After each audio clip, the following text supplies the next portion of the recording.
All right. Good evening, Justin. This is my name is Hadfield. I'll be teaching you deep diving for our class on Saturday.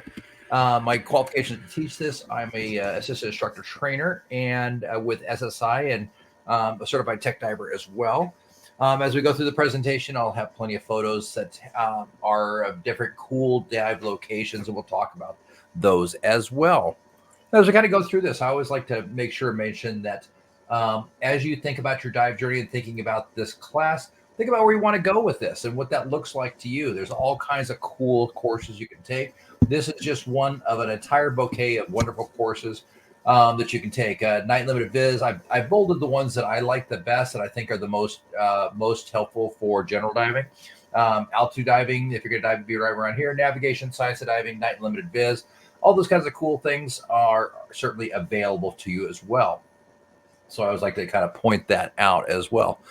Tonight we're going to be using the diamond diver philosophy of through this process. I'm going to try and give you some knowledge on this subject, help you develop some skills. We're going to talk about the equipment, and I'm going to try and give you a good experience through this class as well as through our dives.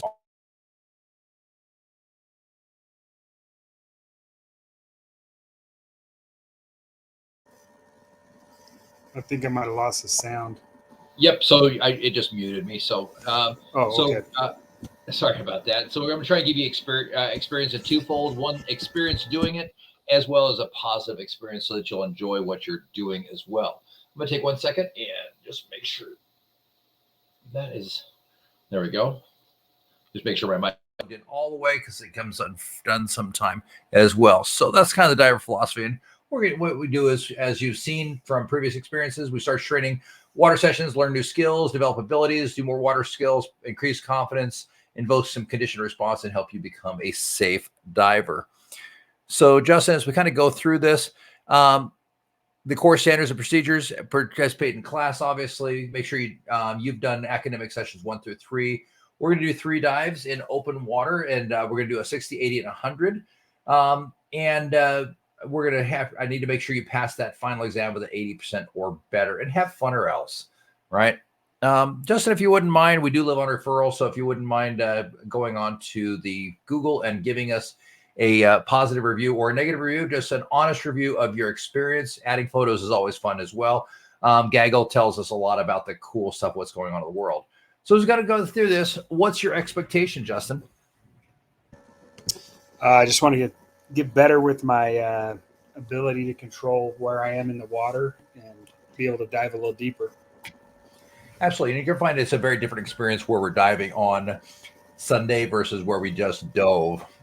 The most notable will obviously be it will be much colder, but it will also be much clearer. So seeing me will be substantially easier. Seeing the bottom will be substantially easier as well. And I'll go ahead and loan you a light that will make your life change. And so you'll definitely want to purchase your own light at some point. What's your expectation of me, Justin? Just kind of more of the same from the open water. I'm here to learn from you, so just knowledge. Absolutely. And so some pictures in here, some of them are from deep dives. This is probably 60 feet, but this one I know is about 120 feet. That's the seahorse I keep talking about on the Lady Luck. This one's probably 60 feet, playing with the sharks, and more playing with the sharks. Playing with the sharks. There's the famous seahorse that I talk a lot about. When I say it was a 7-foot seahorse, it's actually a 7-foot seahorse. There's all kinds of things to see at night and deep as we go as well. So kind of starting off the process, one of the things to be aware of is we need to be, we're going to talk about the exposure system, the delivery system, the information system, the buoyancy system, as well as the accessory system. Every girl will tell you when they go to prom, it's all about the accessories, not the dress and the hair. Same thing goes with diving. It's about the accessories as well. So starting off with one of the things you need to be aware of is as we start going into deep diving, special equipment is definitely required. Lights, dive tables and slates, divers tools, and spare parts and repair kits are huge as we kind of go through this process. So the importance of purchasing your gear from an authorized dealer is you want to make sure you get good quality gear. As you're starting to get deeper, your safety margins are definitely starting to thin down a little bit.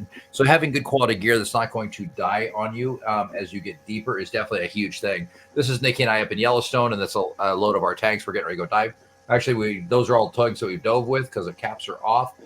So 3 hours away from anything, and then we're a quarter of a mile offshore. So making sure we have good quality gear is definitely a huge issue as well. So other things to be aware of, having lights, a good quality scuba light. I can promise you when you buy your lights from Amazon, you get Amazon quality lights, and you'll get the opportunity to repurchase those over and over and over again. I've been down that road and seen that many, many times. So getting a good quality dive light definitely makes a difference, because one of the things that started happening is as we start getting below that magic 60-foot mark, we start losing a lot of light, but also we've lost all our colors. So for two reasons, we want to be able to see what we're seeing the whole see during our dive, and you're definitely going to notice that we need lights on the dive we're doing on Sunday, but you'll also notice that everything looks in a monocolor blue. So being able to add the light back is definitely a huge piece of that as well. Dive slates and tables are definitely really nice. It's not probably one of the bigger things that people carry, but it's definitely a nice thing to be able to, from time to time, be able to write something down and communicate with your buddy. During our dive, I'll probably have a slate with me, and if you notice a pretty fish that you are interested with, you're welcome to point over at that fish and ask me to say fish and give me the what, and I will happily, on my slate, I will write down and tell you what it is. I'll put down fish.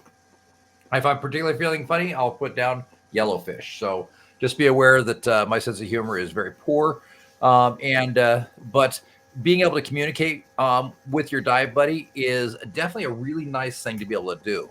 That is for sure. And you'll definitely appreciate that as well. And it's not hard to, the slates are pretty inexpensive, and you'll find that having a nice quality slate is huge. And it's definitely a nice thing to have. You can take notes of things as well as communicate with your buddy. You could always, if there's a problem, you could tie it to an SMB and send it to the surface as well. Divers tools, you're going to find over the course of time that things break. Things don't go quite as well as they wanted to. This weekend, we did have somebody lose an O-ring, so we had to replace an O-ring. So having some basic tools, the inflators come loose sometimes, so we tighten those down. Definitely a few divers tools go a long way. They make a nice Swiss Army style divers tool. I have one in my toolkit. It has two sizes wrenches on it, a pick, a flathead, a Phillips, and a little knife on it. It's kind of nice. Is that stuff you keep on you while you're diving, or is that more no, that's on shore to fix things? That's on shore with your kit. In terms of divers tools that you do carry, though, you always want to carry a knife at the very least. And I encourage carrying two, one in reach of each hand. That you can easily get to as well. Just looking over to see if I had one of my computers with my knives on it, but I don't up here. They're down in my scuba room. So, but making sure you have the diver's tools. And I kind of expand that out. Diver's tools also for me include having a reel. For example, if I see a wreck that I want to penetrate, I have a reel so I can penetrate the wreck and I can find my way back out very easily. But I also have a reel so I can launch an SMB as well. And then a few basic spare parts and a repair kit. I keep that in my dive bag at the surface just in case something does happen. So a few things to be aware of as well. Other things to be aware of as we kind of get into diving, we want to make sure that any diving that we're taking advantage of the service program of the shop. So anytime you're going out on a dive with your own equipment, bring that dive gear in and have us check it out and make sure that everything is copacetic and working well. The last place you want to figure out that a regulator is overpressured and the first stage is failing is at 110 feet on a dive. Definitely not the best place to do that. But if you bring your gear into the shop, we'll do a visual inspection on it. We'll check your buoyancy compensator, which is one that a lot of people forget. We'll actuate all the valves, make sure we'll take the valves off. We'll take a look at the springs, make sure everything's really in good condition. We'll check your information system. And on your information system, if you have your own computer, make sure that if it does take batteries with you. I keep a little box, a little waterproof box with me in my dive kit. And I keep extra battery lights because I've got a special battery light that I carry for my flashlights. I keep some extra batteries like that. I keep some extra GoPro batteries. And I also keep some extra AA's in my bag as well. because I have one of my computers uses double A's. So just little things like that definitely go a long way. So as we start getting ready to do our dive, we definitely want to take into consideration a few key pieces of this. We're doing deeper dives. We're doing outside of the easy stuff. And so we want to start making sure that we're really getting involved with surface support personnel. Who's our support personnel through this process? We're getting ready to go out. We're jumping off a boat, or we're going out to Ryrie and we're doing these big deep dives. Who's our support? Or is it just going to be us? Does somebody know where we're at? And so it's always a good idea to, at least at the very least, say, hey, I'm going out to Ryrie. I should be in the water at 1. I'll be out of the water at 2, and I'll give you a call. If you don't hear from me by 2:30, start trying to call me. I may have just forgotten, but there could have been a problem. A lot of times you'll notice Nikki is my surface support. She comes out a lot of dives and sits on the surface, unfortunately, when we have groups that I go with, and plays surface support. As you get ready to start doing these type of bigger dives, some things to look at. If you're doing off a boat, do you have a descent or an ascent line? What does that look like? At Ryrie, there's a couple places we do use descent lines sometimes, but for the most part, where we're diving on Ryrie, we're going to be using shore dives. We'll go down the length of the shore. But when you're in the ocean, it's hard to do shore dives for a boat. And so a lot of times they'll either drop you off or they'll anchor off. When they do anchor off, they have a descent line, and absolutely, it's great.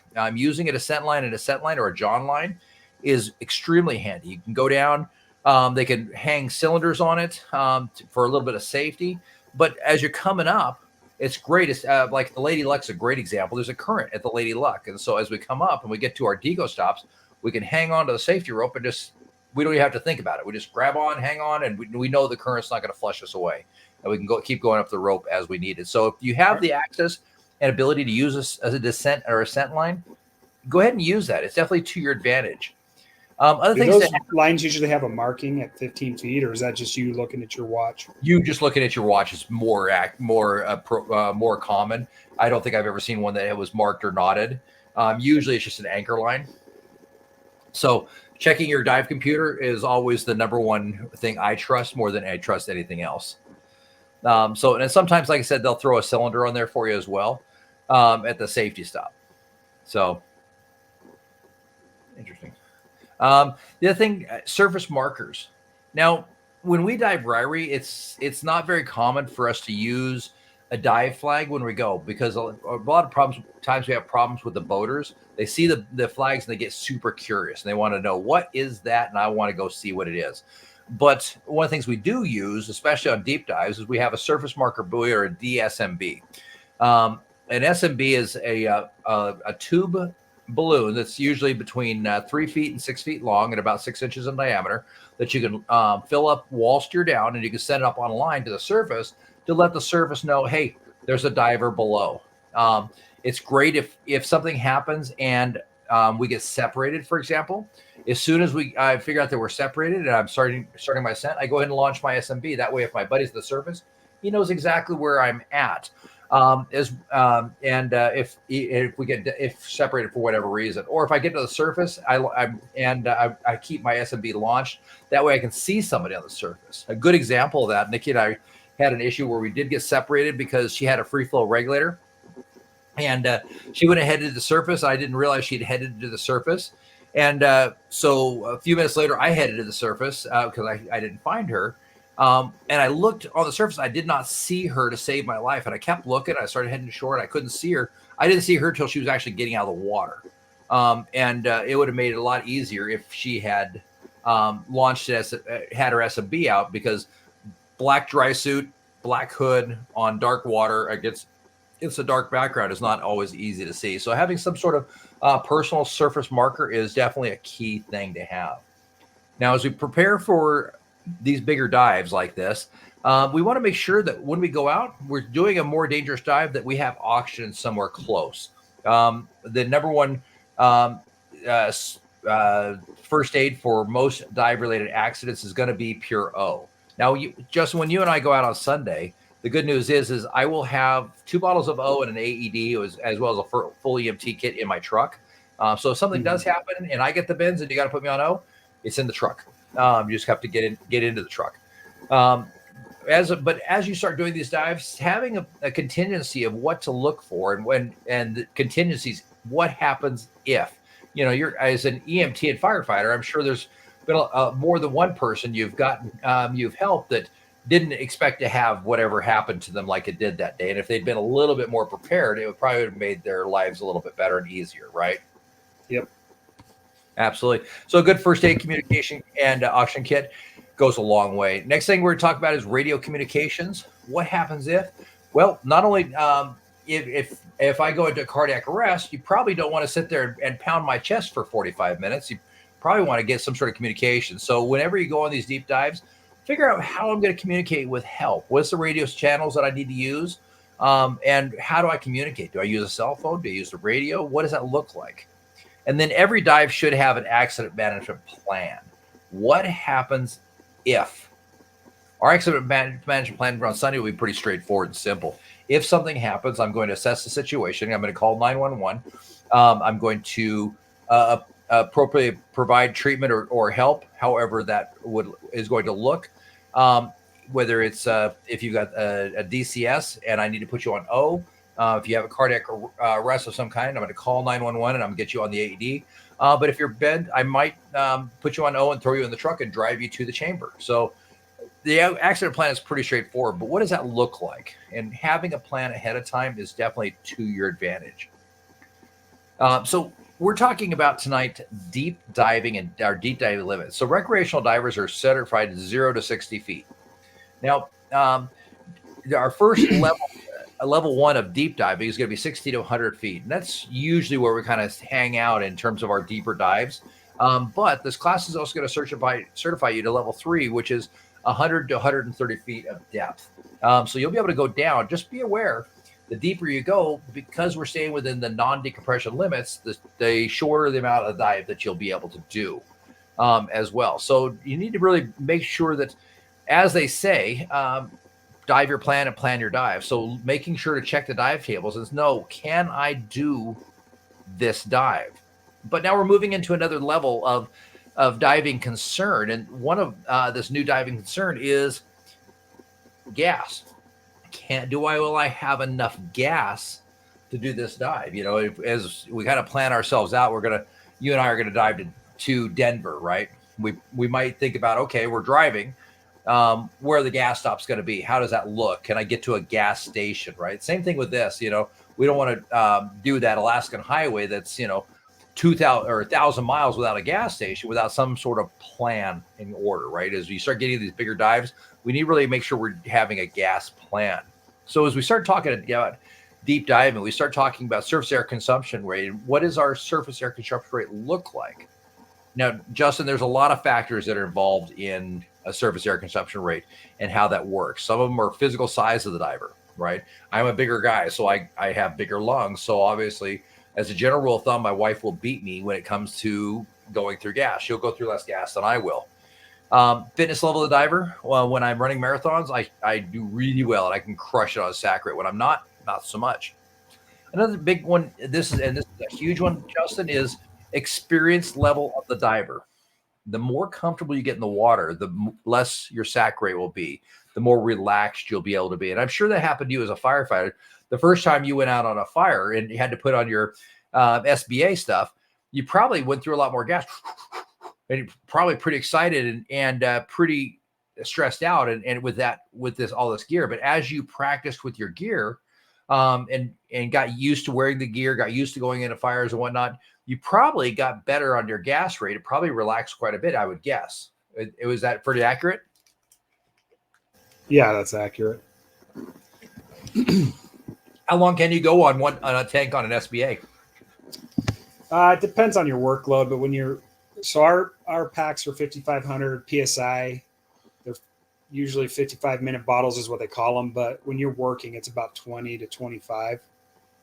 Like if you're really working. If I'm not working or we're just kind of going casual, I can make it last quite a bit longer. Absolutely. And so one of the things you notice that when you have a heavier workload performed during the dive, you go through more gas, right? Yes. Absolutely. Now, another thing to be aware of, we're going to be dealing with colder water. So as the water gets colder, you will absolutely go through more gas. And part of that's from the compression of the gas due to cold. But your body has to work harder to stay warm. And if your body's having to work harder to stay warm, you're going to go through more gas as well. Now, another big part of this is the depth of the dive. So we're going to go through a multiple of the gas based upon the atmospheric pressure. So, Justin, do you remember how many atmospheres 33 feet was? Two. Two, absolutely. How about 66 feet? That was 3. Absolutely. So here's an easy number for you. So if you typically go through 15 liters per minute, how many liters per minute will you typically go through at 33 feet? 30. Exactly. How about at 66 feet? 45. Exactly. So the easiest way to figure out the depth and the pressure change is going to be by multiplying the factor of the atmospheric pressure. So each atmosphere is going to compress the gas, basically, which is going to cause you to go through or go through more gas based upon depth. So be aware of that. In the book, it was talking about that. Does your computer calculate your sac rate for you? It's reactive, not proactive. Okay. As you go through this. So some computers do, if they have an integrated air portion of it, where it can actually see what the gas is in your back gas in terms of pressure. If it doesn't, now just be aware that they're wildly inaccurate, but they at least give you kind of a monitor to say, okay, I was going through less gas here, more gas there. But in terms of having an accurate number and saying you're going through 12 liters per minute, they're not that accurate, right? But they'll at least give you a general idea that I was more efficient here, less efficient there. But again, it's all reactive based upon what's actually going on right now.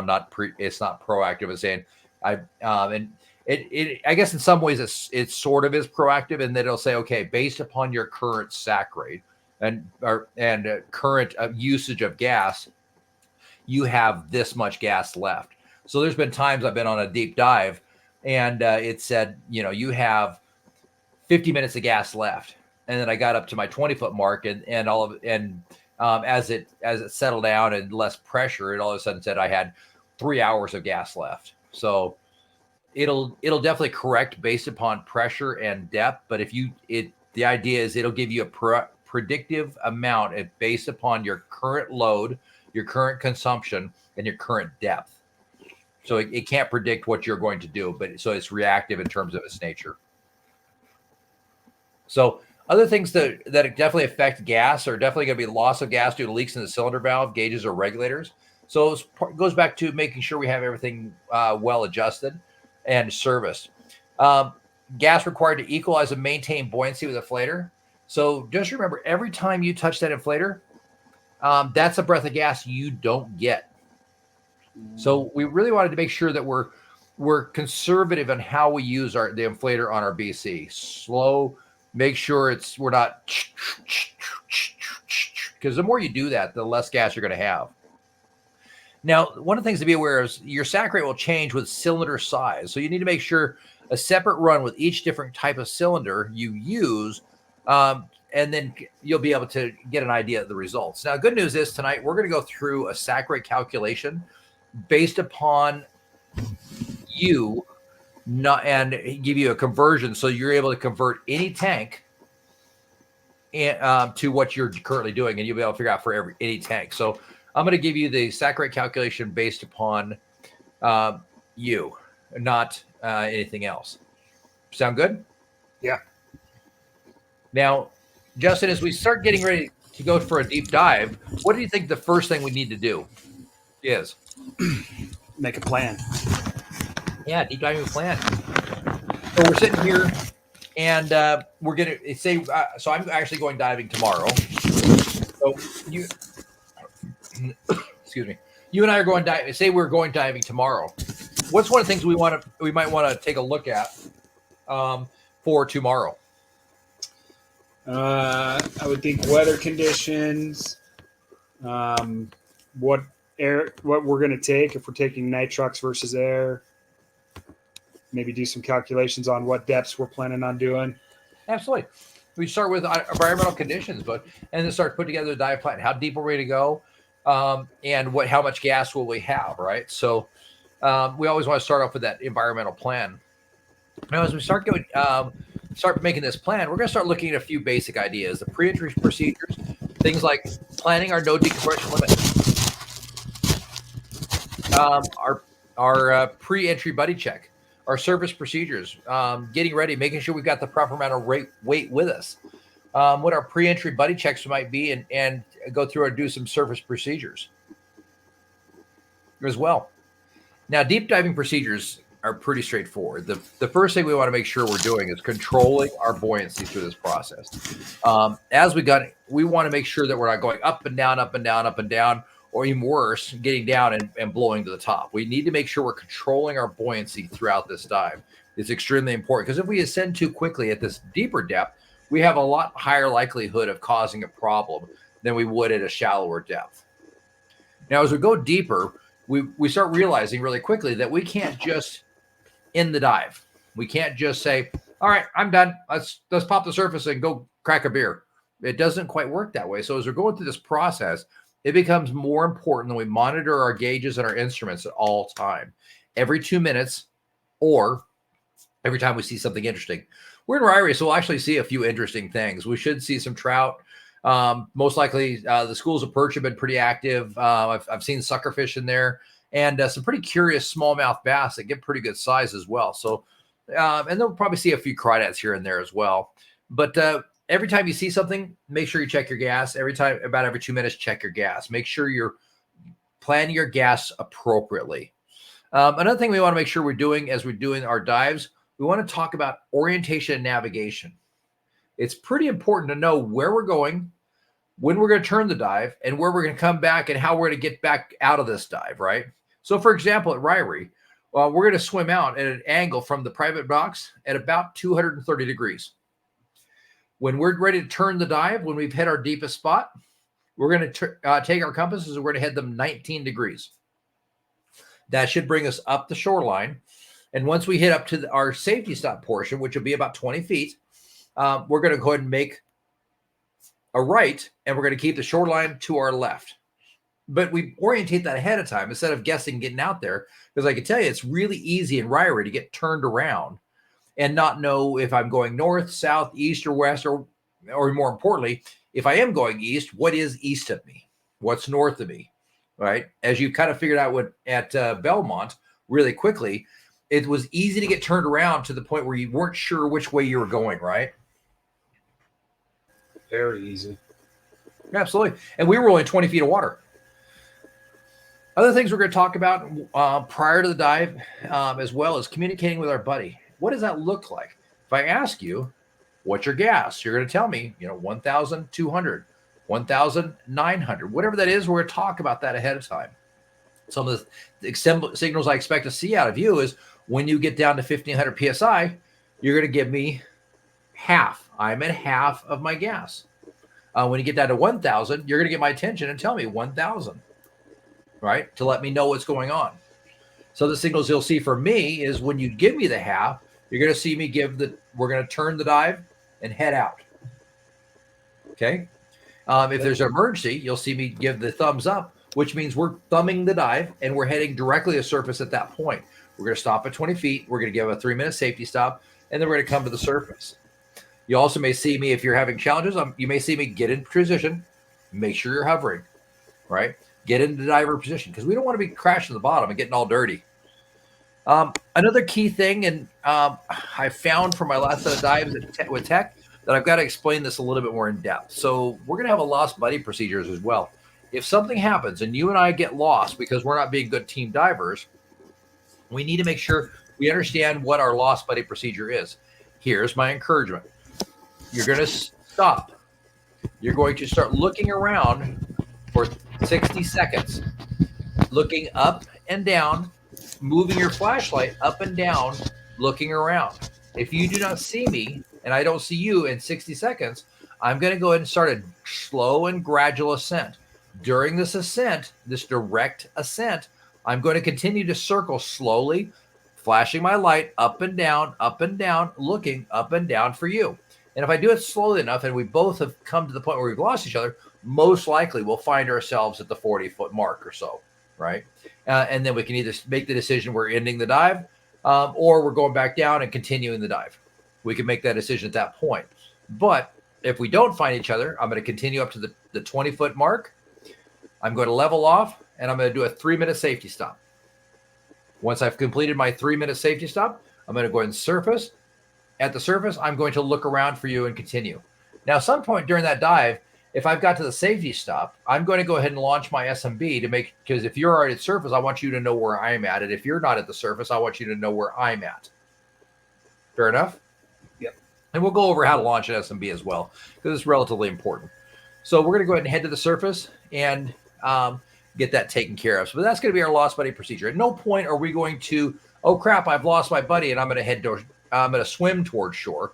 I'm going to do a direct ascent right where I'm at after I've looked around for a minute and a 360 degrees, looking up and down and flashing up and down with my light, and then doing a gentle ascent till I get to my 20-foot mark, flatten out, and do a 3-minute safety stop. That's extremely important. Now, just remember, the key to this is we need to always make sure we're staying within the no decompression limits. If you're getting close to no decompression limits, you need to tell me, deco, out. This is your sign and symbol for deco. You can just do the back of your hand at me like this with your pinky up. Deco, out. We need to go up. Okay, that's fine. When you get down to 2 minutes of deco time, there's no time to play around. You need to let me know 5 minutes before you get to NDL, at least, that we're heading out. We need to make sure that's part of our plan. We're going to start heading to the surface. The other point you're going to let me know is when you get to 1,000 PSI, we're going to end the dive and head out.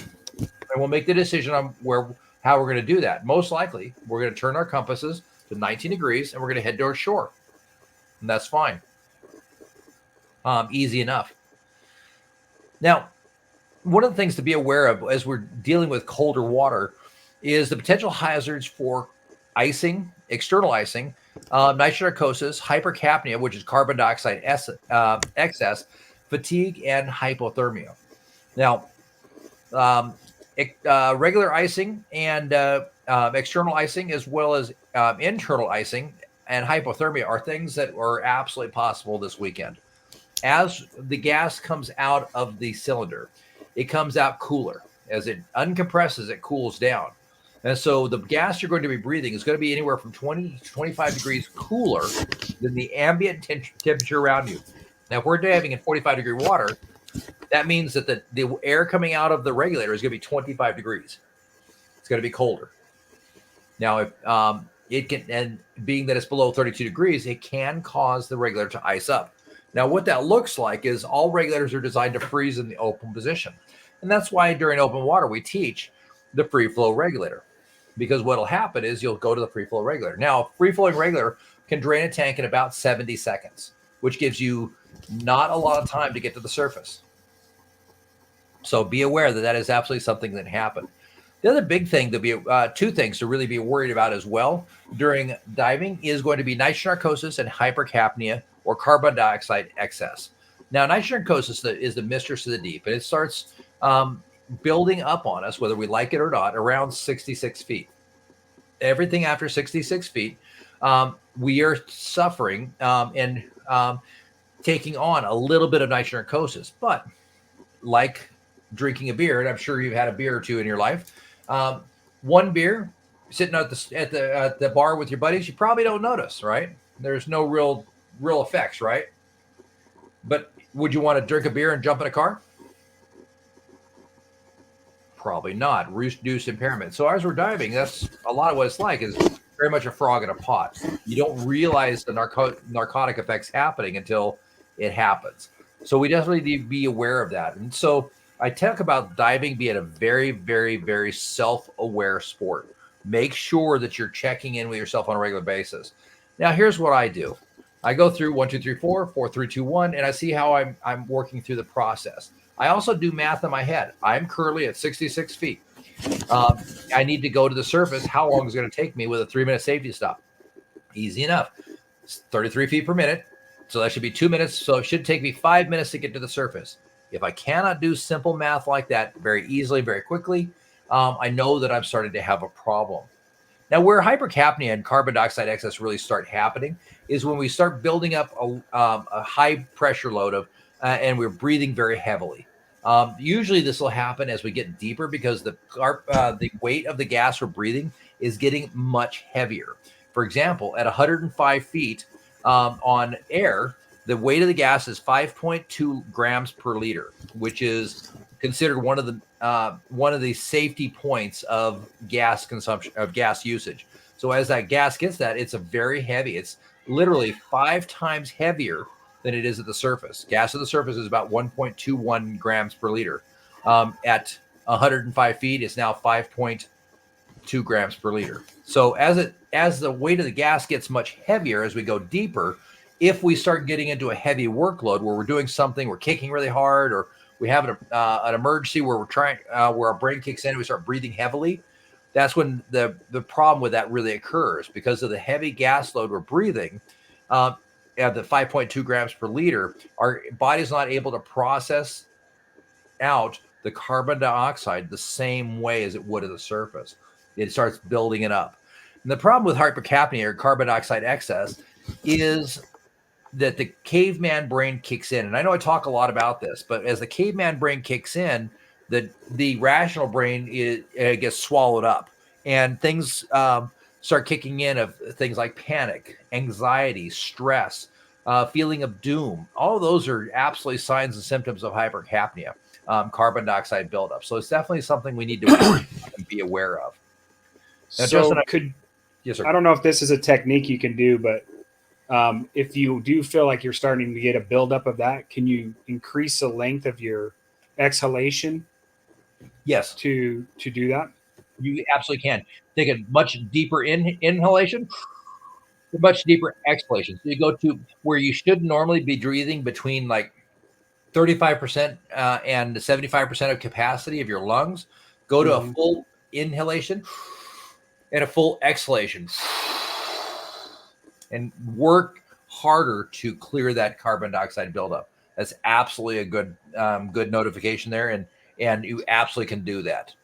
The other thing to be aware of is, as that happens, you also want to start thinking accident management and planning, right? As we got to go through this. If something bad happens, one of the things we want to make sure we're doing is putting that plan together of, what do I do? If I'm starting to feel anxious and stressed, or there's a situation of stress, I simply want to go through the process of stop, breathe, and those three nice deep inhalations, exhalations. Think, and then act. And what you'll find a lot of times, the boogeyman tends to disappear after a couple of really good inhalations and exhalations. So it's just a good process to go through. Now, according to a survey conducted by Dan as well, this is another. Let's see. Sorry, this is getting in diver accidents. That 89% of divers don't equalize the right way. That's kind of a little off topic. I'm sorry. As we go through this, continue on the subject, what we did find out from Dan last year was that 58% of dive accidents are cardiac related. Now, as we start getting into this, the majority of it's because of a high buildup of carbon dioxide and breathing a heavy workload of gas. So first off, as you go deeper, you want to make sure that whatever you're doing, you're reducing your workload. That whatever you're not going down to, lift heavy things, right? And get into heavy currents at deep depths to fight, right? We want to make sure that whatever we're doing, the deeper we get, the less the workload we work. So the less breathing we do. We want to make sure we're prepared for these things as well for example, if we get tangled up, do we have a knife? Are we able to cut ourselves free? Because without I did get in a situation where I got tangled up in a tow rope that was literally an inch around. I pulled out my little bitty cutter knife, which was wonderful. But after 3 minutes of trying to cut through this knife,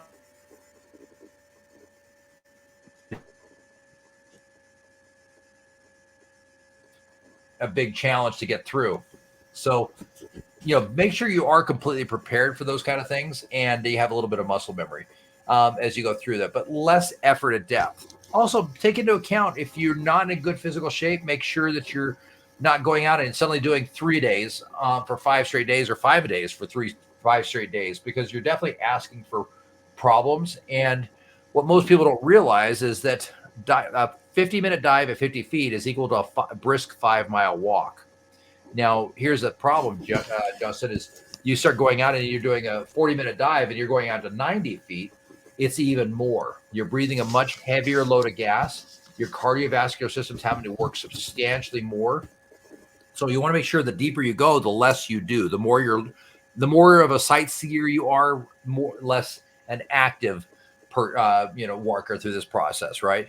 If you are doing a drift, let the drift and the current do the work for you. Don't try and fight the current, right? Don't get, if you are going to do a current dive where you have to stop somewhere, make sure you have something like a reef hook, so you can, instead of having to kick against the current and fight it at 90 feet, have a reef hook so you can hook on and you can clip it to yourself, so you don't have to produce any effort. So whatever you can do to reduce the effort, it helps prevent you from being one of those 58% that they talked about last year. Sound fair? Yep. Absolutely. Now, Justin, one of the things to be aware of is, according to Dan, last year, 89% of divers don't equalize correctly. 29% of divers had to stay out of the water for weeks and months due to problems equalizing. And 6.3% of divers have gotten permanent ear damage due to problems equalizing. So make sure, when should you start equalizing? Immediately upon descent. Justin, if you get down and you start having any ear problems at all, the simplest process is rise in the water column enough to the point where you don't feel the pressure any longer. Now, one of the things, other ways to do this as well, is never dive with a cold. There is a condition that can happen when you have a cold or you're diving cold water called a reverse block. The reverse block is miserable. You've been fine the whole dive. You start coming up in the water column and you hit a point and you start feeling pressure as you go up. It's exactly the same thing. You need to descend slightly out of the pressure, and what you'll find is your ears will start to clear up and you can slowly ascend. So if you find yourself rising the column and having problems, be aware you probably got a reverse block. You'll still need to try and clear the same way, but just be aware that is absolutely an issue. Now, as we start getting into these into this, they still have all the fun, scary dive maladies that we always talk about. The big one we're really worried about the most is going to, again, be decompression sickness. Overall, things like air embolisms, like an arterial gas embolism, a pneumothorax, a metastyle emphysema, subcutaneous emphysema are extremely rare, Justin. And I'm sure you have better information on these than I do as well. But be aware, decompression sickness is, of all of these, the biggest one that we're worried about overall. Now, there's been some interesting studies lately, Justin, coming out of the Netherlands. As we start looking at deco theory, that we realize that there's other ways we can avoid decompression sickness that are substantially, that create a substantial reduction in the potential of decompression sickness. And one of these is obviously going to be hydration, good rest, not taking medications prior to dive other than maybe Sudafed or something, right? Or an anti-seasickness like Dramamine or something. Those, whatever, as well. Making sure we're healthy for a dive. Those basic ideas absolutely will cause those. Other ways, interesting enough, Justin, did you realize you could reduce your chances of getting DCS or decompression sickness substantially by making sure you stay warm during dive? No, I didn't know that. Absolutely. So one of the things we want to make sure is that we are warm during our deco portion of the dive and after the dive as well. Those are the biggest points to be warm, but we also want to make sure that we're warm throughout the dive if we can. If we can stay warm, and the easiest way to stay warm is make sure we're wearing the appropriate environmental protection gear, right? As we all know, skiing, you wear too thin a jacket on the ski hill, you get on the damn ski lift, and you freeze your butt off, right? Mm-hmm. No bueno. The problem is you get cold during diving, and it increases your chances of getting DCS substantially. So making sure you stay warm. So one of the reasons we're putting you in a semi-dry this weekend instead of just making you do a wetsuit. But we want to make sure you're as warm as possible, right? Hood, gloves, boots, the whole shooting match, all right? But another thing that's really interesting, Justin, is We've also discovered from our good friends in the Netherlands that if we exercise light aerobically 19 hours prior to a dive, we also reduce our chances of DCS by a substantial magnitude, not just twice, but more like 4 to 10 times reduction in that. And that's a pretty substantial reduction in the chance of getting DCS. Now, Justin, why do you think we might have a substantial reduction in DCS by exercising the day before a dive? Does it have something to do with circulation and your body's doing that? I don't know why that would be, but interestingly enough, no. What ends up happening, what we're finding with exercise is a light aerobic exercise releases an enzyme throughout the venous system and the tissue compartments that lubricates and smooths them over. What DCS is it's nitrogen bubbles that get trapped in different places in the body. And as they get stopped or trapped, they saturate and perfuse with other bubbles. And as they perfuse with other bubbles, they get bigger and bigger and bigger, right? Well, if the bubbles can't get trapped or stopped anywhere, they're able to exit the system more easily. So through an exercise, the body actually coats the venous and cell tissue compartments with an enzyme that makes it smoother and easier for these bubbles to escape our body. So what do you mean by light aerobic? Like, are we looking for a heart rate at a certain level, or? Yeah, just a good brisk walk for 20 minutes, a good strong brisk walk, right? Which you'll find a lot of tech divers now are taking the habit of going for a 30-minute jog the day before their dives. And what we're finding is substantially reduced decompression sickness. So something to get your heart rate up over that 110 to under 140 beats per minute for 20 minutes is kind of what we're looking for overall. So overall, that's the biggest scary one. And we certainly talk about air embolisms, pneumothorax, mesothelial emphysema, and subcutaneous emphysema. But I have a feeling that you probably have a better understanding of those than the average bear. So I'm not going to worry too much about those with you if you don't mind. Just know that the biggest thing we always want to make sure we're doing is always breathe. Make sure that we're not dealing with an overexpansion injury, which is really what we're trying to talk about with those overall. So as we got to go through this process, make sure we're always breathing. Never, ever, ever hold your breath. All it takes is 2 psi of overpressurization to pop your lungs. Truthfully, and you get a half a psi per foot of gain. So you can literally pop your lungs in 4 feet of water. So just be aware of that as well. So let's see. Good news is there's a few of these that I can kind of skip over as well and make it a lot easier. So DCS, we first started noticing DCS, where it comes from is we used to call it caissons disease. In the 1800s, when they were building the Brooklyn Bridge, what was happening is we were sending workers down to 150, 200 feet, 300 feet in these caissons.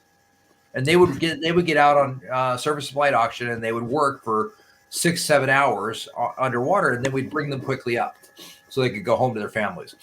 Well, the problem with this is we're noticing that 15, 20, 30 minutes after this, they were in such pain that they were literally doubling over or bending over. So thus the word, the bends, or caissons disease.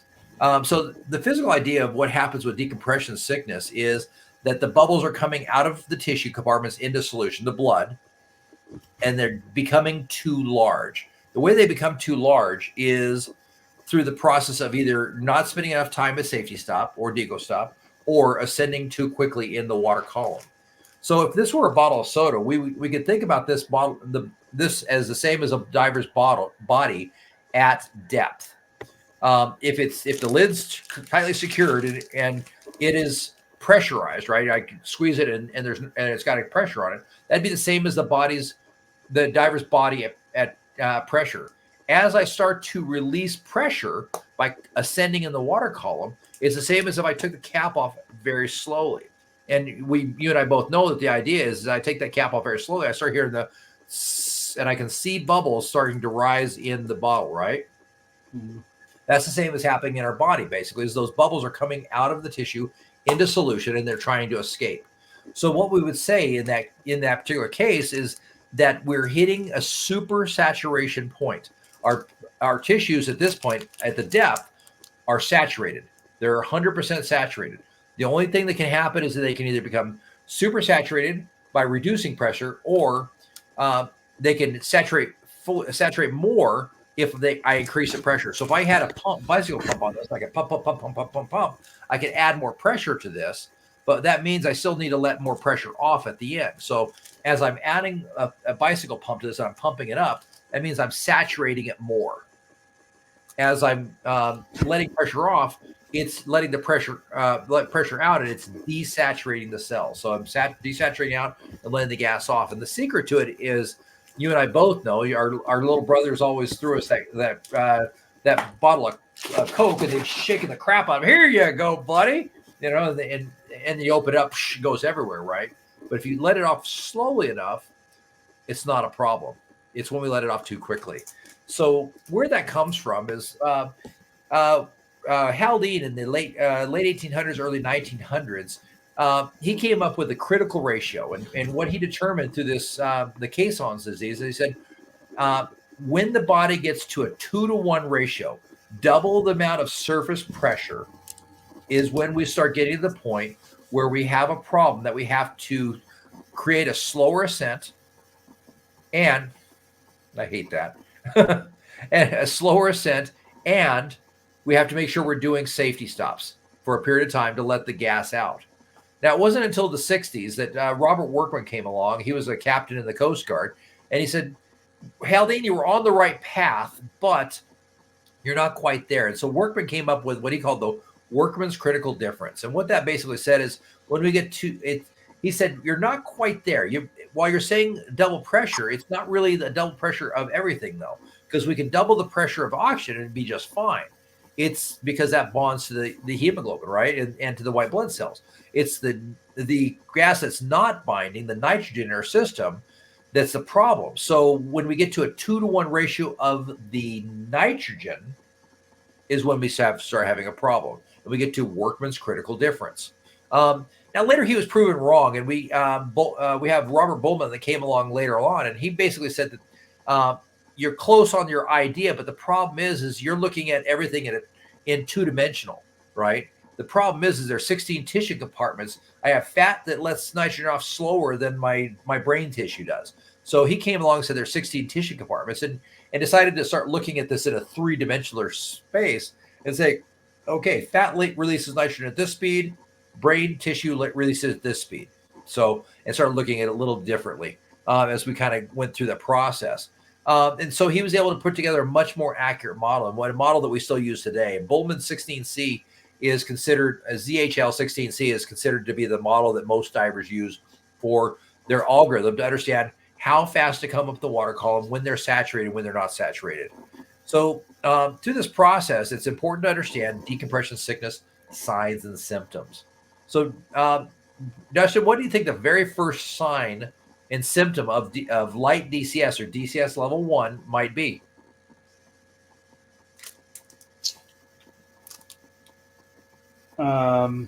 Tingling. How so? Help me understand. In your hands, and because you have more nitrogen, so you're lacking oxygen going through your body. You're feeling those bubbles, so you're going to feel tingling through your hands and arms, I would think. Certainly could be.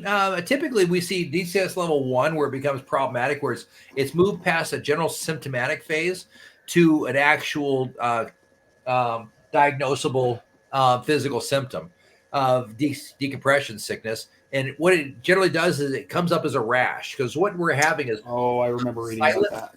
Silent bubbles that have turned from bubble seeds to silent bubbles, and they need to go somewhere, but they're small enough that they can perfuse through the skin and escape. So as we start seeing rashes, that's generally considered DCS level 1.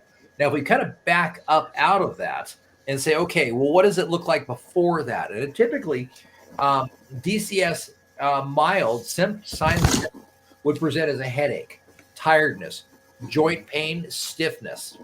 Any of those could absolutely be considered signs and symptoms of decompression sickness. And what we found is that there was a doctor in Palau that did a study, and she determined that a large majority of the tourists that came to her with headaches, tiredness, or achy bodies were actually presenting light signs and symptoms of DCS or decompression sickness. Now, level 2 is where we start getting into bigger problems. Any of these levels, you want to make sure we put them on auction. If you have somebody that's got a serious headache, serious problems, we want to definitely look at their hydration, but we want to make sure we're taking into account that could turn into the bends, because the bends don't generally present immediately upon us getting out of the water. The bends generally present around 17 minutes after exiting the water. So we definitely want to start looking for those kind of signs and symptoms and be aware of them. Level 2 is where we start getting the hardcore joint pain.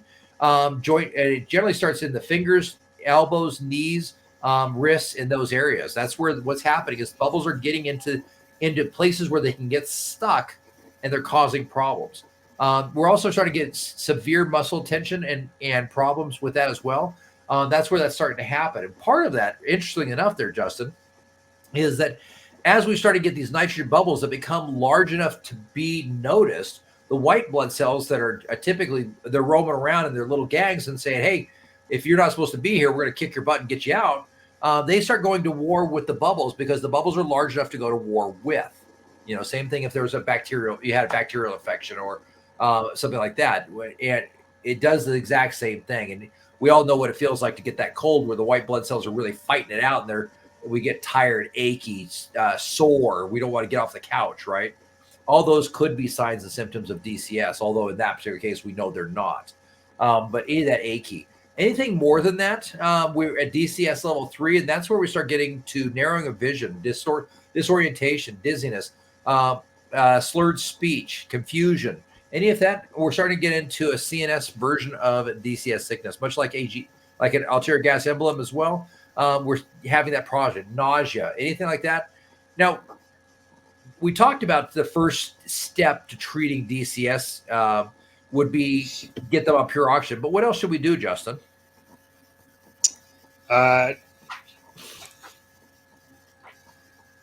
Warm them, probably. Get them legs elevated, get oxygen flowing back towards their heart and their vital organs. Absolutely. Lay them down. Get their heart, get their legs up. Hydrate them. Yeah.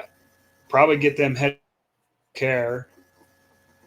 Absolutely. Get them to care. So treat them like shock. Get them hydrated. The faster you get them hydrated, the better off you're going to be. Make sure that they're warm so the body's able to do what it's supposed to be doing.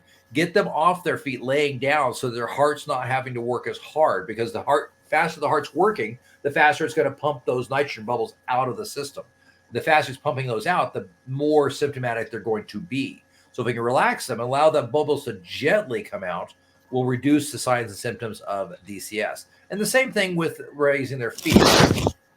Get them relaxed as well. But again, hydration is always key. Now, most accidents can be avoided by avoiding the terrible twos, making sure we're not staying too deep, we're not staying too long, and we're not ascending too fast. Make sense? Awesome. Now, nitrogen narcosis, we kind of briefly touched on. There's a lot of different theories on how nitrogen narcosis happens overall. We can certainly talk about Myers-Overton, the iceberg theory. Basically, the idea with nitrogen narcosis we need to be aware of is it's the same thing as it's a narcotic effect, right?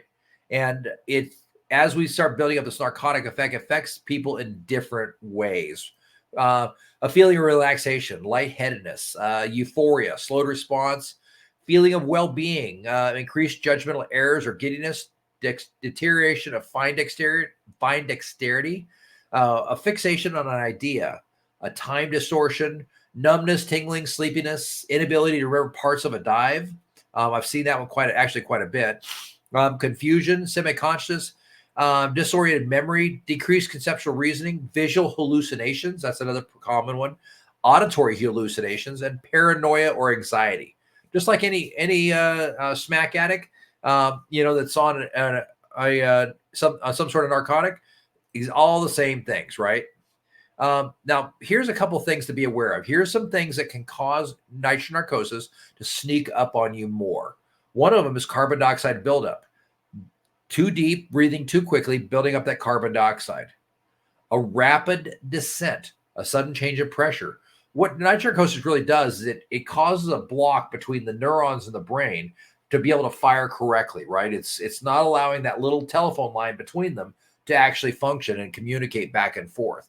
So things like carbon dioxide buildup slow the communication of those neurons, right? Same thing with rapid ascent. Cold is another common one. Certain drugs and medication, check with your physician on that. Limited visibility in darkness. We're going to deal with that on Sunday. Loss of orientation. High air consumption. That goes back to carbon dioxide buildup. Inexperience with it.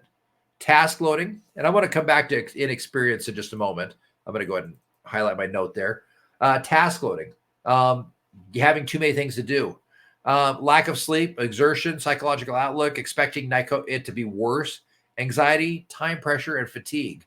Now, one of the interesting things, they did a study, and it's still fairly inconclusive, but they wanted to figure out, do people build up a tolerance to nitrocarcosis or narcotics? What do you think, Justin? Do you build up a tolerance?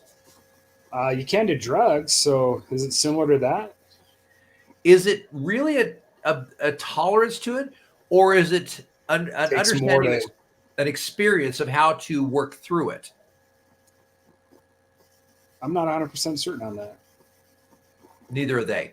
Now, the predominant theory right now is that we build up a specific amount of experience on how to work through that.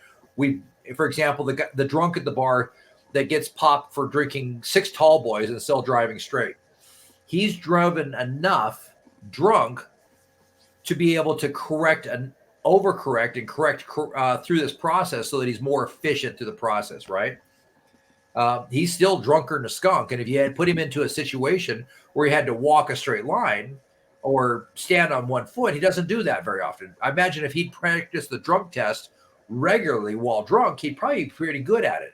It's not so much that he built up an experience or a resistance to it. He built up experience to it.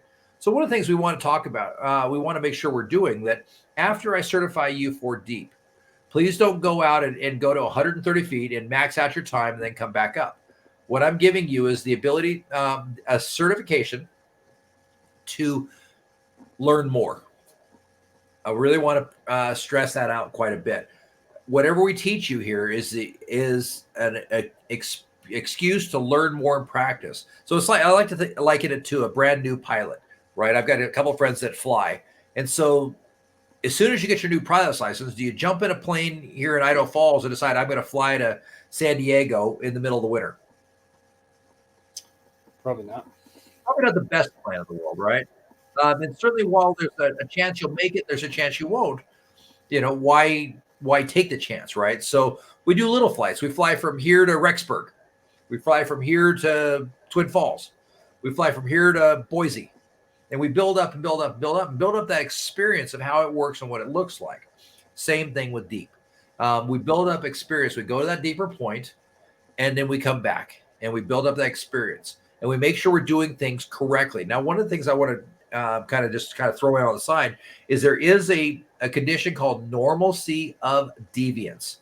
You get away with doing the wrong thing once and nothing happened. We see it all the time. I'm sure you see it at the fire department all the time. Some idiot runs into a burning building and opens the door that feels hot and nothing happens. And he does it again and nothing happens. And the third time he does it, it's pressurized inside, and like the Backdraft movie, I guess. I'm not a firefighter, so please don't get confused that I'm trying to explain your job to you. But what ends up happening is they open that third door without checking it, and it blows up in their face. They did it twice and it was fine. Third time, not so much. So make sure that whatever you are doing, that you're making sure to practice good behaviors, good checks, good dive your plan your dive situations, right? So make sure you plan those out. So make sure as you're building up the experience, you're building up the experience correctly, just the way we're teaching you to do it, right? Don't shortcut. So build up that experience and go through and build up more. One of the things that it's interesting that happens when we get into decompression diving is there's very much this scary thing that I talked to you about. Don't go outside the non-decompression limits. And it's almost feels like by telling you that if you go past non-NDL, you're going to die. You probably won't, within reason, right? But same thing happens with decompression divers. I take them into decompression by 1 minute. and they're like, oh, I've gone into decompression by a minute. Oh my gosh. And then I take them to 2 minutes. And then I take them to 5 minutes. And then I take them to 10 minutes. And slowly but surely, I take them, just like training a horse to be not gun shy. We teach them that point that if we do this, we will be fine. If we do this, we will be fine. If we do this, we will be fine. And I take them a little bit farther towards their limit each time. So I encourage you to do that same, is stay away from the far limit as much as you can and say, okay, I'm going to do some dives to 65 feet and see how that works out for me. I'm going to do everything Benjamin taught me. And then I'm going to do some dives to 75 feet, and then some dives to 85 feet, and build up to it.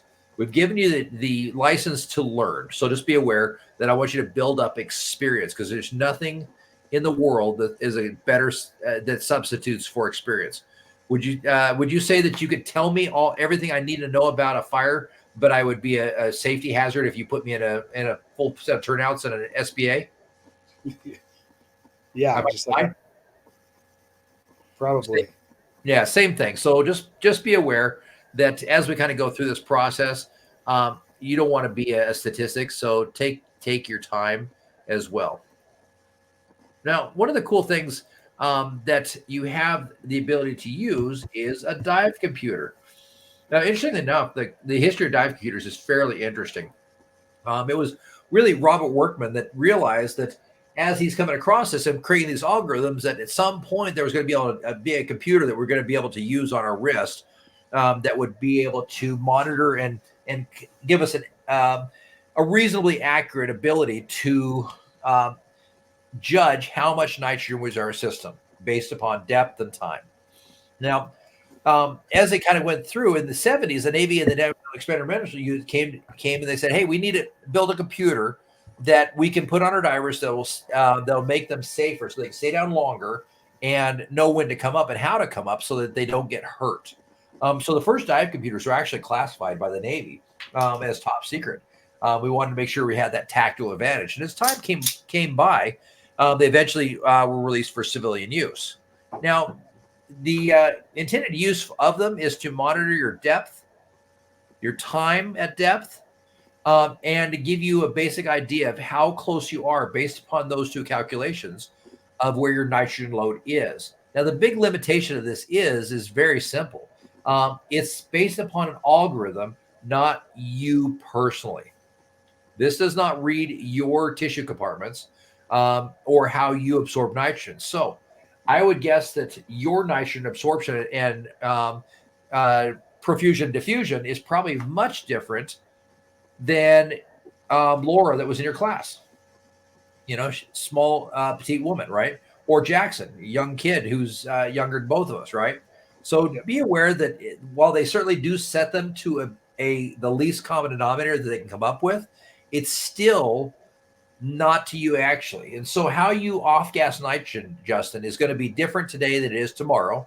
And how you off-gas nitrogen is going to be different than me on any day. We probably never do the same. So it's certainly building up a safety margin and set to the least common denominator. But just be aware it's not personally you as well. The other intended use of them as well is to be able to determine multi-level diving. As you start at a deeper depth and come up, it'll give you credit for all these shallower depths that you're at. So, for example, in this particular case, we can see that diver one, if we plotted this out with the dive tables, went down to, we're going to call that 60 feet. And he stayed for 10 minutes and came directly up. The dive table, this is what it would look like, that he would stay down for 10 minutes. Whereas diver two, same dive, and but he went down, he stayed for 5 minutes, came up a little bit, came up a little bit, came up a little bit, and his total dive time was closer to 30 minutes, for example.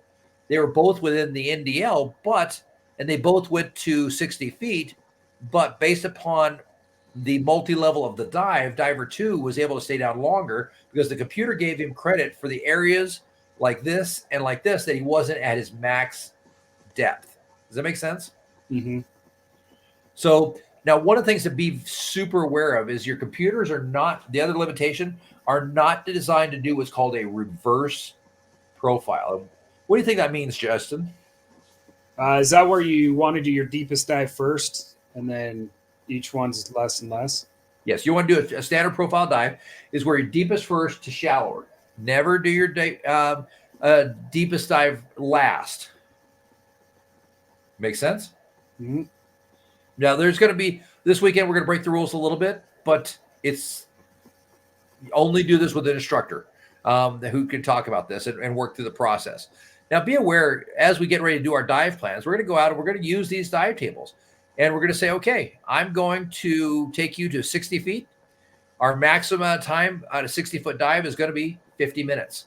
So what we're going to do, Justin, is we're going to plan our first dive to 60 feet for 40 minutes, which will give us the ability to say, okay, what happens? What happens if we see something really cool out there, Justin? You want to keep looking at it. That gives you a little wiggle room with your 50, right? Absolutely. So as you, I'm going to encourage you, Justin, as you kind of go through this process, make sure you take the time to plan accordingly, to allow yourself a little bit extra time. Don't just go out there and say, okay, I can go 60 feet for 50 minutes. Good to go. I can go out to 110 feet for 15 minutes. Good to go. Make sure you're pulling yourself back and always use the lower amount. The ocean will be there tomorrow. So make sure, just like we've talked about in class, plan your dive and dive your plan. Now, as we look at this, let's actually take a look at what an actual computer looks like as it goes through this process. I'm going to share out my screen, share screen, window, Sunto. So this is the 4 most popular dive computers out. I'm going to turn the volume off so you don't have to listen to my commentary. But this is basically what they look like as we start through the process. We're going to go through and they're going to give us a dive time. And now all these are air integrated. And so in this particular case, this was telling me I have 3,350 PSI, 3,380 PSI, 3,342, and 3,355. So they're telling my PSI, and you can tell I'm at 13 feet, 13 feet, 13 feet, 13 feet across. So it's giving me the idea of where I'm at. And it's also, you can see on this particular one, it's telling me that I got at 13 feet, I can dive for 99 plus minutes. It's same thing with this one, 99 plus, 99 plus, 99 plus. So as we go through, it's telling me what my non-decompression limit is. As we start to get a little deeper, we can start looking at these a little more clearly. And it says NDL 21 minutes. I'm currently in this particular computer, I'm at 72 feet, 74 feet, 73, 71. So they're all fairly close. But they start giving me that idea of how much decompression time, non-decompression time I have left before I get into a decompression limit. So I want to make sure I keep an eye on that throughout the whole dive. Now I'm at 7 minutes, 8 minutes. And what I want you to start thinking about is when I start getting within about 5 minutes of my non-decompression limit, like for example, now you can see they're all at 3, 4, 4, and 4. You need to be turning around at this point, but at least now you can kind of get an idea. This is what they generally look like. I'm in this particular case, I'm at 102 feet, 101 feet, 102 feet, 99 feet, and it tells you here's what's going on. And this was obviously giving my gas time left, gas time remaining, because it's actually, it will calculate that out. Also, this is telling me TTS, total time to surface. I've got 4 minutes to surface. That'll take me to get the surface. This was telling me 6 minutes total time to surface. But Justin, that's what it actually looks like, is kind of go through these dives, that you're able to actually see what it looks like through a dive. I'm going to back it up a little bit. There we go. Let's back it up just a little bit more. There we go. But you can see that non-decompression time is, and this is sped up 300%. So just in case you're wondering what's going on here, but 19 minutes of non-decompression limit, 22 minutes on this one. And as the time kind of continues along, you'll start seeing those kind of click down and give you an idea. The other thing you might be wondering is, this particular computer is telling me what gas I'm currently using. They'll also tell you how much dive time you have. So in this particular case, this was showing me 4 minutes of dive time, 4 minutes and 24 seconds, 4 minutes of dive time, and 4 minutes of dive time. So as you get your computer, it's definitely to your advantage to play with the pool and start getting an idea of where all the numbers will be and what that looks like. But that's what we're actually looking at. The other nice thing with good dive computers as well is, as you notice, this one says 21% oxygen. You can also program them, 21% oxygen, program them to the current gas you are currently running. So as we talked about earlier in open water, we know that if I run nitrox, I can get a longer dive, right? Mm-hmm. So let's look at that for a moment. I just happen to have the chart up. Here we go. There we go. So in this particular case, say we're doing a 60-foot dive on air, means we have 50 minutes of dive time. If we were to upgrade that to 32% nitrox, we could do 70 minutes of dive time. And if we went up to 36% nitrox, we could do 130 minutes of dive time. So you can see really quickly, but adding nitrox gives you more time. Now, the cool thing is with your dive computer, you can program in that gas exactly, and it'll give you an extended amount of bottom time based upon the gas that you've chosen to use. Make sense? Yep. Very cool. We've gone through a lot so far. So what questions do you have at this point? You talked earlier about a controlled descent. Is there kind of a standard that they think you should descend at a certain pace? Kind of like, because when you ascend, it's 30 feet per minute, right? Is there something with descending that they say? No faster than 60 feet per minute. Typically, I keep mine closer to 30 feet per minute, and I take my time to get down. There's no rush to get down there. So take your time. 30 to 40 feet per minute is absolutely appropriate. No faster than 60. Okay. Unfortunately, that's another limitation on dive computers, is they're not designed to monitor descent, only ascent. Oh. So take your time. Don't try and get to the bottom as quickly as humanly possible. Float down in diver position and relax. Now, the nice thing on Saturday or Sunday when we do our dives, we're going to be going down the shoreline. So we're going to take all kinds of time getting down and all kinds of time coming up. We're going to follow the shoreline and use the shoreline to our advantage. Okay. Make sense? Yep. Now, here's a concern. What happens if we don't have a good dive computer that can monitor out the safety? We're just using tables, and we get into a decompression situation. Well, the good news is there is a procedure for that. This is at the bottom of every dive table. So if safety stop procedure is recommended that you make a 3 to 5 minute safety stop at 15 feet for all dives over 30 feet. Now, the deeper you go, so for example, you're going out and doing a 120-foot dive, it's to your advantage to go all the way to the 5-minute safety stop limit. Now, Justin, should you exceed the Doppler NDL no decompression limit time by less than 5 minutes, so if you go over your plan for 5 minutes on any dive, it's recommended that you ascend normally to 15 feet and do a 10-minute or longer safety stop based upon if your gas allows. Now, should you exceed the NDL non-decompression limits time by 5 minutes but less than 10 minutes, it's recommended to do it for 20 minutes or longer if your gas supply allows. Now, if you break into NDL out of your NDL without training, it's encouraged that you don't do any further dives that day for 24 hours. Fair enough? Yeah. All right. So let's go into a little bit of gas management planning. I'm going to talk a little bit about this tonight, but we're going to do more of it on Sunday, if that's okay. So the first thing we need to understand is all tanks are not created equal. Does that sound fair? Yeah. All right. Let me stop my share. I'm going to bring up a piece of paper here in a minute that we can use. Take me a moment. Ta-da. Thank you for your patience.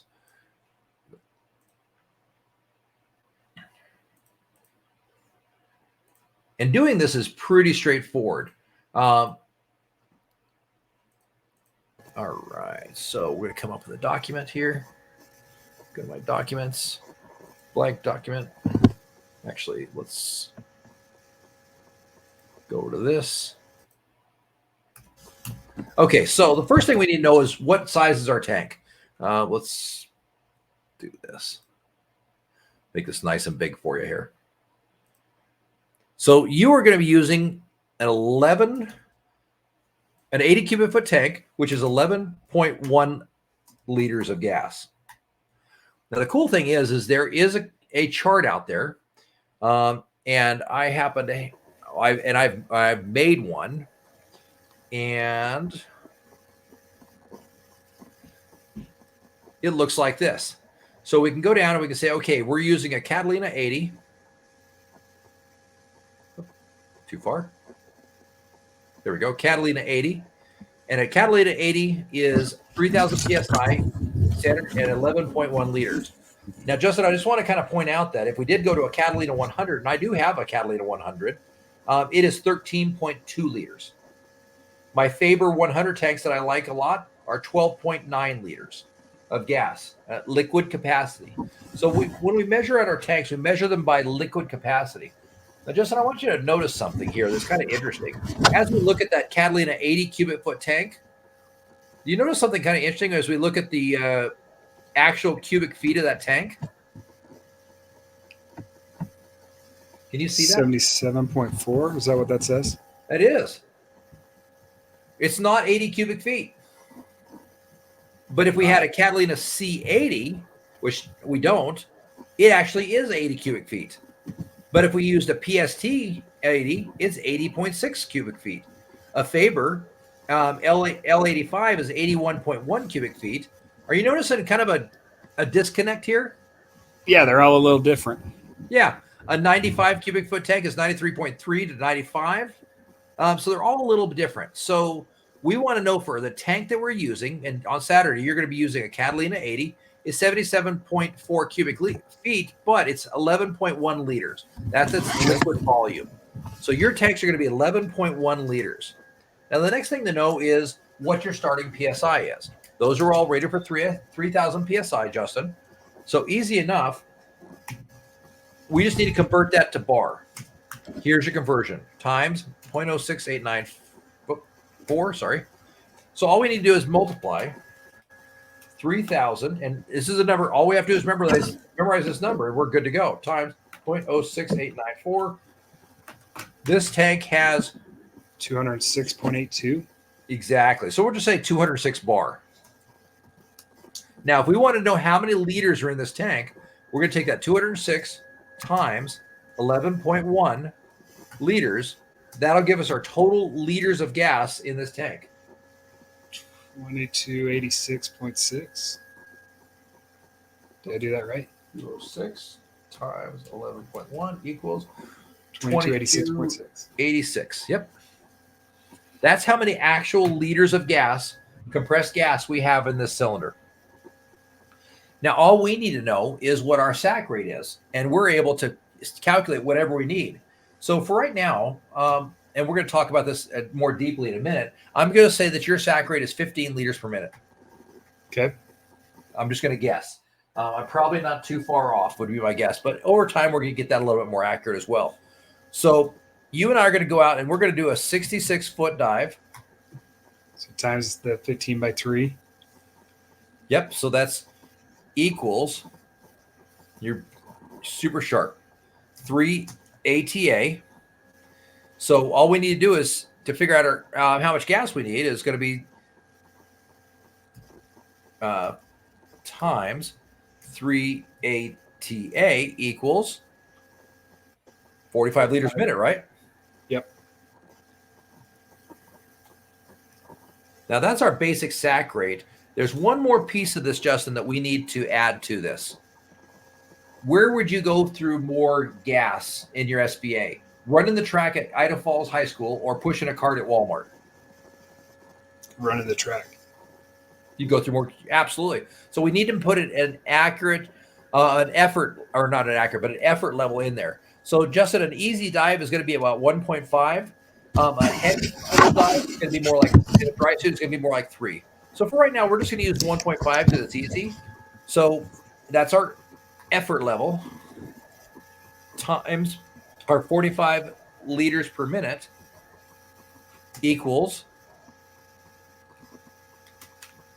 67.5 or so we'll say 66 liters per minute. So that's how much gas we're going to go through if we go to 66 feet. Now we popped up earlier, easy enough. We know that we have 2,286 liters of gas, right? Was that correct? Yep. Yep. Liters of gas to use at 66 liters per minute. Now, Justin, here's what I'm going to encourage you to do is something called the rule of thirds. We're going to multiply this by 66%. So 34.6 times 0.66. Oh, wait, hold on. I might. Yeah. Is 1508. 1508. Yep. So that's liters. That's how much gas our usable gas. That leaves us 1/3 of our 33% of our gas in reserve. So that's how much gas we have we can actually go through. So simple enough. All we need to do is divide 1508 divided by our 66. So 1508 divided by 66 equals a 22-minute dive.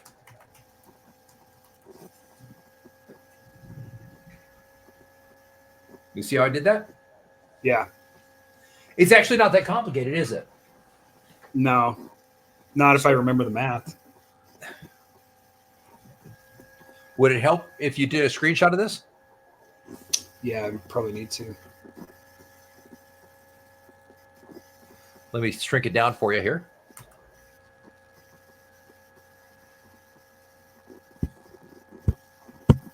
There you go. Okay, got it. So there you go. So 22-minute dive. Now, here's one of the things I'm going to encourage you to do, Justin. On Sunday night, after you go home with your tank and your regulator, this is going to be great. And if you do this at the firehouse and take a picture of it, it would be even better.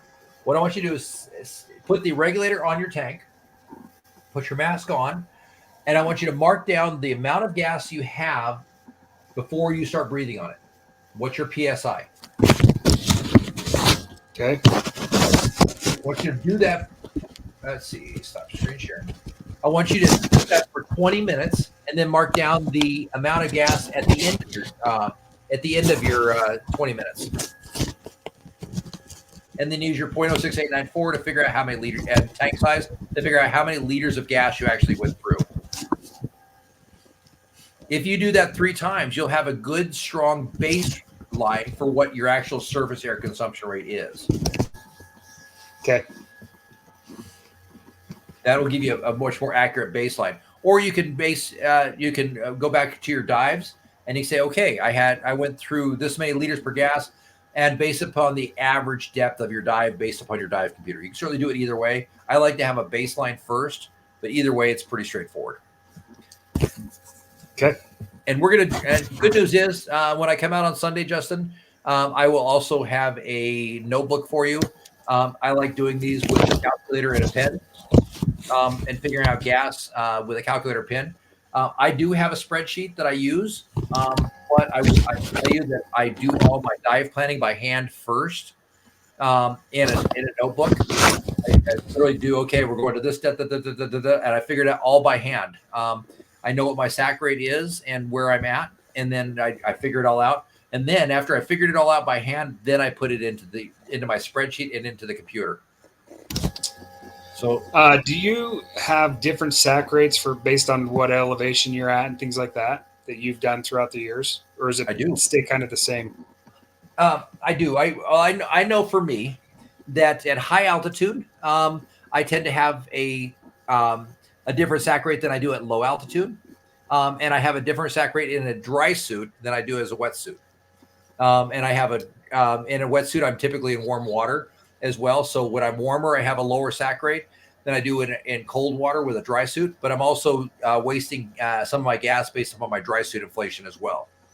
So I know in a dry suit, high altitude at medium cold, I'm typically 7 to 8 liters per minute, which is a very good sack rate.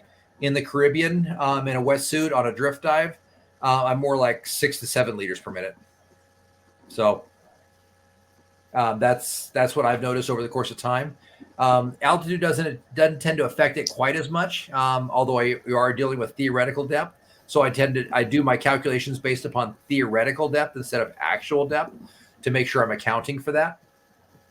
And that's a whole other class to get into figure out theoretical depth. I do teach that one. It's called altitude diving, and we go through a lot of kind of stuff on that. But that's kind of the idea with that. But that was a great question, though. Very, very well thought out. All right, Justin, what other questions do you have? Those were good questions. Can't think of one right now. Cool. Awesome. I'm going to copy this video for you, the link to that. And let's see if I can find your cell phone number, and I'll text it over to you. You can watch the whole video. It's kind of cool. I think it's worth watching. Let's see. Justin, I'm going to end this recording. Are there any further questions? No, other than I just was going to talk to you about where we're meeting and when and what kinds of stuff. So, sure, absolutely. Let's see. You're 4307, right? Mm-hmm. Okay. There we go. I just sent you that. All right, perfect. Well, Justin, I'm just going to end this video real quick, then we'll talk about those. Justin, we went through a lot of really good stuff tonight. We talked that you put it giving Idaho Dive Pirates and TeachMeToDive a review is more important than anything else you're going to do ever in this life because those are super important. I'm just kidding. That was meant to be funny. I did the so on the open water class, I did the Google one that you sent out. Awesome. The Facebook one, when I tried to click on it, it said I couldn't get to that site. Okay. So I don't know. No worries. I was kidding though, just so you know. I know. Let's see. We but talked. I'm glad to do it because you guys have been awesome. Oh, good. I appreciate that. So tonight we talked about exposure systems, how being warm is definitely key. Exercising prior to the dive, having lights and special tools are definitely to your advantage. We went through the delivery systems as well as we talked about the service program as well. We talked about kind of the depths and the ideas of what affects the SAC rate and how those are important. We didn't cover flying and diving, but we covered that in open water as well. So don't fly within 24 hours of diving. If you're doing particularly large dives, maybe wait 36 hours. We talked a lot about planning ahead of time. The descent to make sure we're doing a nice, slow and comfortable descent. We got into nitrogen narcosis quite a bit as well.